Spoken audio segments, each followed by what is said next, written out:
नमस्कार दोस्तों, स्वागत है आप सभी का आज के मुख्य समाचार के इस वीडियो में, जहां हम आपके लिए हर दिन लेकर आते हैं देश और दुनिया की तमाम बड़ी खबरें। एक एक करके 50 बड़ी खबरों को सिर्फ 10 मिनट में जानेंगे। वीडियो के साथ अंत तक बने रहें। साथ ही आपसे एक छोटी सी रिक्वेस्ट है, अगर आपने अभी तक इस वीडियो को लाइक नहीं किया तो लाइक जरूर कर दे। साथ ही वीडियो के नीचे दिए गए लाल रंग के सब्सक्राइब बटन को जरूर दबा दे और इस घंटी को भी दबाए, ताकि आपको दिन भर की बड़ी खबरों की जानकारी लगातार मिलती रहे। तो चलिए दोस्तों, वीडियो को फटाफट शुरू करते हैं। वैज्ञानिकों ने खोजा ऐसा टीका जिसे लगवाने पर नहीं होगा दर्द, बिना इंजेक्शन ऐसे करेगा काम। पटाखों में जहरीले रसायनों के इस्तेमाल पर सुप्रीम कोर्ट सख्त, कहा हम इस तरह लोगों को मरने के लिए नहीं छोड़ सकते। यूएन में तालिबान के समर्थन में पाकिस्तान का प्रयास विफल, संयुक्त राष्ट्र महासभा को संबोधित करने की नहीं मिली अनुमति। चीन की आक्रामकता के बीच रक्षा मंत्रालय ने 13,165 करोड़ रुपए के सैन्य साजो सामान की खरीद को दी मंजूरी। देश में सुधर रहे हालात, लेकिन डरा रहा केरल। 91% से ज्यादा को दी गई वैक्सीन की पहली डोज, लेकिन थम नहीं रही कोरोना से मौतें। दत्ता पीठ में पूजा के लिए मौलवी की नियुक्ति रद्द, कर्नाटक हाईकोर्ट ने कहा। राज्य सरकार का आदेश मुस्लिम आस्था के भी खिलाफ। पंजाब में अस्थिरता के लिए राहुल जिम्मेदार, नहीं गई आपातकाल वाली मानसिकता, भाजपा का कांग्रेस पर निशाना। तेल तिलहन की कीमतों में हो रहा सुधार, सरसों की आगामी फसल आने में देरी की आशंका से और बढ़ सकते हैं दाम। हाईकोर्ट का केंद्र और राज्य सरकार को आदेश, बारिश से प्रभावित किसानों को जल्द दी जाए आर्थिक सहायता। कोयले के विस्तार से अगले दशक में दिल्ली में समय से पहले मौत का आंकड़ा हो सकता है दोगुना। छोटे कारोबारियों के लिए बड़ा ऐलान, ECLGS स्कीम की डेडलाइन बढ़ी, अब 31 मार्च 2022 तक मिलेगी गारंटीड बिजनेस लोन। आम आदमी को लगेगा एक और झटका, जल्द महंगी हो सकती है ऑनलाइन शॉपिंग। बाढ़ से हुए नुकसान की भरपाई करेगी सरकार, फसल के साथ साथ अब इन सभी सामानों के लिए भी मिलेगा पैसा। ओडिशा के सभी लोगों को साल के अंत तक कोरोना वैक्सीन की पहली डोज लगाने का रखा गया है लक्ष्य, बोली नवीन पटनायक सरकार। चीन में खड़ा हुआ बिजली संकट, फैक्ट्रियों में नहीं होगा काम, सरकार की साजिश है कारण। हरियाणा बस कंडक्टर को भारी पड़ा सवारी से दुर्व्यवहार, मानवाधिकार आयोग ने दिया 20,000 रुपए मुआवजा देने के आदेश। केंद्र सरकार ने मिड डे मील स्कीम का नाम बदलकर PM पोषण योजना किया, अगले 5 सालों में 1.30 लाख करोड़ रुपए होंगे खर्च। गोवा में 2022 में होने वाले विधानसभा चुनाव से पहले शिवसेना ने बीजेपी को घेरा, कहा सरकार ने वास्तविक मुद्दे को किया नजरअंदाज। भारत के खिलाफ कहीं बड़ी साजिश तो नहीं रच रहा चीन, PLA में बड़े बदलाव दे रहे खतरनाक मंसूबों के संकेत। CM योगी ने शुरू किया निर्भया एक पहल कार्यक्रम, 75,000 महिलाओं को बैंकों से जोड़ा जाएगा, सस्ती दरों पर मिलेगा लोन। पंजाब में 2 किलोवाट तक बिजली इस्तेमाल करने वाले किसानों को बिजली बिल माफ होगा, कैबिनेट की बैठक में चन्नी सरकार का बड़ा फैसला। सीनियर सिटीजन के लिए देश में पहली बार शुरू हुआ Elder line toll free number 14567 पर फोन कर ले सकेंगे मदद। क्या कृषि कानूनों का हल निकालकर बीजेपी में एंट्री मारेंगे कैप्टन, अमित शाह से हुई बात, PM से भी हो सकती है मुलाकात। उरी में पकड़े गए आतंकी का मां को संदेश, बहुत अच्छी है भारतीय सेना, कश्मीर के बारे में झूठ बोलता है पाकिस्तान। बेंगलुरु में हुआ कोरोना विस्फोट, एक स्कूल के 60 स्टूडेंट्स पॉजिटिव, मचा हड़कंप। दिल्ली पुलिस में एक और बड़ा बदलाव, आर्थिक अपराध शाखा का क्राइम ब्रांच में हुआ विलय। उत्तर कोरिया ने समुद्र में फिर दागी मिसाइल, दक्षिण कोरिया और जापान ने किया नई मिसाइल के परीक्षण का दावा। महाराष्ट्र, हफ्ते में दूसरी बार बॉम्बे हाईकोर्ट ने लगाई सरकार को फटकार, सड़कों के गड्ढों को लेकर बरसा कोर्ट। तालिबान और उसकी मदद करने वाले देशों पर प्रतिबंध लगाने के लिए US में विधेयक पेश, पाकिस्तान में घबराहट, रिकॉर्ड स्तर पर गिरा रुपया। महाराष्ट्र के प्राइवेट अस्पतालों में 75% कोरोना मरीजों से वसूला गया ज्यादा बिल, धूल फाकते रहे सरकारी निर्देश। मौसम अपडेट, बिहार समेत इन 4 राज्यों में भारी बारिश की संभावना, अगले 48 घंटे होगी भारी बारिश। जी हां दोस्तों, और भी बड़ी काम की खबरें निकल कर आ रही है, इसलिए वीडियो को लास्ट तक जरूर देखना। तो चलिए दोस्तों, अब जानते हैं महत्वपूर्ण खबरों को विस्तार से। इससे पहले आपसे एक छोटी सी रिक्वेस्ट है, अगर आपने अभी तक इस वीडियो को लाइक नहीं किया तो लाइक जरूर कर दे। वैज्ञानिकों ने खोजा ऐसा टीका जिसे लगवाने पर नहीं होगा दर्द, बिना इंजेक्शन ऐसे करेगा काम। जी हाँ, बहुत से लोगों को इंजेक्शन का नाम सुनते ही डर लगने लगता है। यूं तो ये छोटा सा प्रोसेस होता है, लेकिन सुई चुभने का दर्द बहुतों की हवाइयां उड़ा देता है। खास ऐसे ही लोगों ने ऐसी फ्यूचर वैक्सीन डेवलप कर ली है जिसका प्रभाव सामान्य टीके से कहीं ज्यादा होगा और दर्द इससे बहुत कम। आप सोच रहे होंगे कि ऐसा कैसे संभव है, तो विज्ञान के पास हर चीज का जवाब है। वैज्ञानिकों की एक टीम ने इंजेक्शन के विकल्प के तौर पर छोटे 3D patch printed micro needles vaccine विकसित की है। इस तरह की वैक्सीन दर्द वाली सुई का अच्छा और बेहतर विकल्प हो सकती है। कैलिफोर्निया के स्टैनफोर्ड यूनिवर्सिटी में इस टीके को लेकर रिसर्च की गई है और चूहों पर इसका प्रयोग कामयाब भी रहा है। ऐसे में इंसानों के लिए भी इस तरह पैच वैक्सीन को बनाने पर रिसर्च आगे बढ़ाई जा रही है ताकि वैक्सीनेशन आसान हो सके। और अगली बड़ी खबर की बात करें तो पटाखों में जहरीले रसायनों के इस्तेमाल पर सुप्रीम कोर्ट से कहा, हम इस तरह लोगों को मरने के लिए नहीं छोड़ सकते।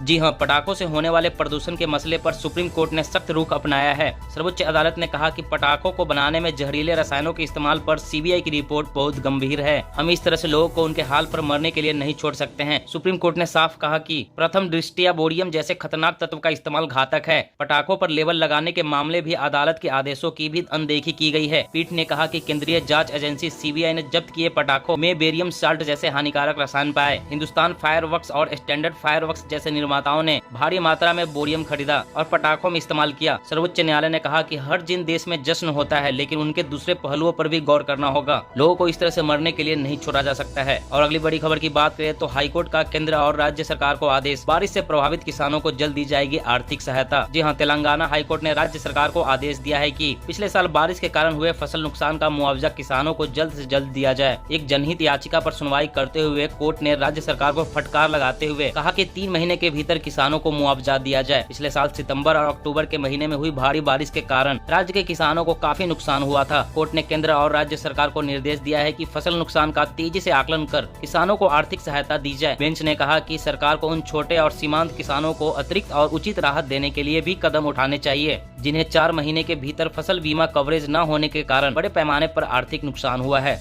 और अगली बड़ी खबर की बात करें तो केंद्र सरकार ने मिड डे मील स्कीम का नाम बदलकर पीएम पोषण योजना किया। अगले 5 सालों में 1.30 लाख करोड़ रुपए होंगे खर्च। जी हां, केंद्र सरकार ने बुधवार को सरकारी और सरकारी सहायता प्राप्त स्कूलों में छात्रों को पका भोजन उपलब्ध कराने के लिए प्रधानमंत्री पोषण योजना या पीएम पोषण योजना लॉन्च की है और बताया कि अगले 5 सालों में इस पर 1,30,795 करोड़ रुपए खर्च किए जाएंगे। इस योजना को मौजूदा मिड डे मील स्कीम के बदले लाया गया है, जिसमें सरकारी और सरकारी सहायता प्राप्त स्कूलों की पहली कक्षा से 8वीं कक्षा में पढ़ने वाले सभी स्कूली बच्चों को शामिल किया गया है। यह फैसला प्रधानमंत्री नरेंद्र मोदी के नेतृत्व में किया गया है। योजना के तहत देश भर के 11.20 लाख स्कूलों में पहली कक्षा से 8वीं कक्षा में पढ़ने वाले करीब 11.80 करोड़ बच्चे शामिल है। इसके अलावा सरकार बच्चों को प्रकृति और बागवानी के साथ प्रत्यक्ष अनुभव देने के लिए स्कूलों में स्कूल पोषण उद्यानों के विकास को बढ़ावा देगी। और अगली बड़ी खबर की बात करें तो आकाश मिसाइलों, ध्रुव हेलीकॉप्टरों की खरीद करेगी आर्मी। चीन पाकिस्तान को सीमा पर मिलेगी कड़ी टक्कर। जी हां, डिफेंस सेक्टर में मेक इन इंडिया को बढ़ावा देने के लिए भारतीय सेना ने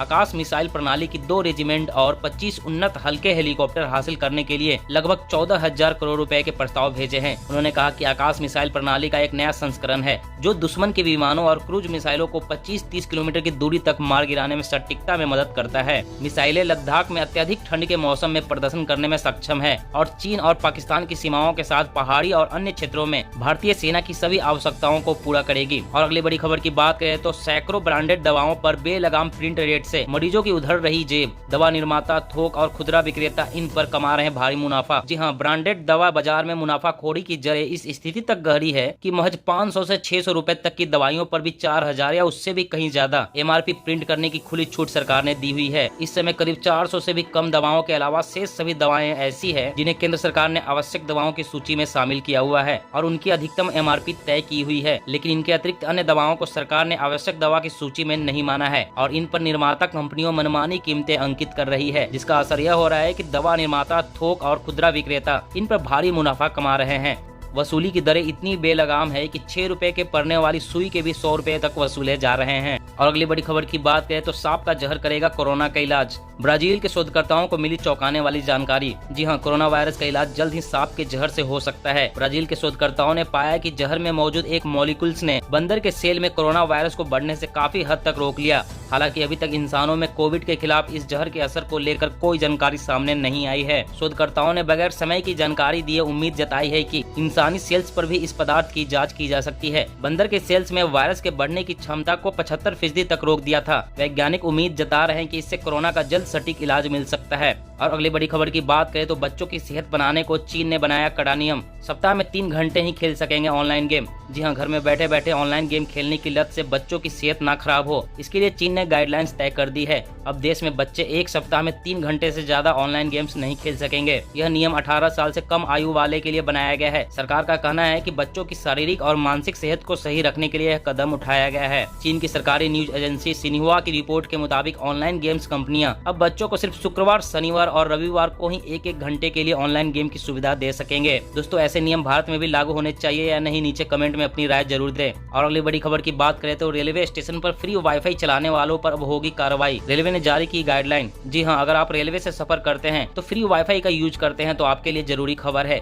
रेल वाईफाई से पोर्न साइट को एक्सेस करने वालों पर रेलवे ने सख्ती दिखाई है। भारतीय रेलवे ने एक गाइडलाइन जारी करते हुए ऐसे लोगों को पकड़कर कार्रवाई करने के निर्देश दिए हैं। दरअसल महिलाओं के खिलाफ बढ़ते अपराध को रोकने की दिशा में रेलवे ने एक कदम उठाया है। नए दिशा निर्देशों के तहत रेलवे ने स्टेशन परिसर पर एक्टिव अपराधियों का एक डाटाबेस बनाने के भी आदेश दिए हैं। साथ ही महिलाओं के डिब्बों पर कड़ी निगरानी रखने के लिए भी कहा है। इसके अलावा अधिकारी यह सुनिश्चित करेंगे कि स्टेशन पर उपलब्ध फ्री वाईफाई से पोर्न साइट एक्सेस न की जा सके। दोस्तों, आज की खबरों में बस इतना ही। इस तरह हर रोज काम की खबरें जानने के लिए आप हमेशा हमारे साथ जुड़े रहें। हमारे साथ जुड़ने के लिए वीडियो के नीचे दिए गए लाल रंग के सब्सक्राइब बटन को दबा दें और साथ ही इस घंटी को भी दबाएं ताकि आपको हर खबर की सटीक जानकारी मिल सके।